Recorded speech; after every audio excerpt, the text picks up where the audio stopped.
కడుతున్న బిల్డింగ్లలో ఏదైతే స్ట్రీట్ ఉన్నదో స్ట్రీట్ని పార్కింగ్ కొరకే యూజ్ చేసుకోవాలి. ఇదే కాదు చాలా ఉన్నాయి ఇంకా డెమోలిషన్ చేసేటి. ఇప్పటి నుంచి చేస్తూనే ఉంటాము.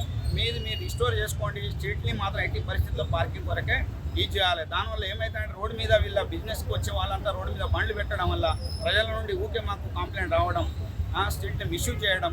దాంట్లో భాగంగానే ఇలా ఈ స్ట్రీట్ని క్లియర్ చేసాం. మళ్ళీ వాళ్ళకి చెప్పాము ఇప్పటికే ఉన్న మెటీరియల్ అంతా మీరు స్ట్రీట్ ప్లస్ 3 ఫ్లోర్ తీసుకున్నారు, సెల్లారు స్ట్రీట్ ప్లస్ 3 ఫ్లోర్ మీద వాళ్ళు కన్స్ట్రక్షన్ చేసుకున్నారు. స్ట్రీట్ని మాత్రం పార్కింగ్ కొరకే యూజ్ చేయాలి. దయచేసి ప్రతి ప్రజలకు, ప్రతి ఓనర్స్కు, ప్రతి బిజినెస్ మ్యాన్స్ చెప్పేది మీ కొరకే మేము చేసేది, మాకేం పర్సనల్ ఏం లేదు. కాబట్టి స్ట్రీట్ని పార్కింగ్ కొరకే యూజ్ చేసి యాజ్ పర్ అప్రూవల్ ప్లాన్ ప్రకారంగా మీరు యూజ్ చేసుకుంటే మీకు లాస్ కాదు.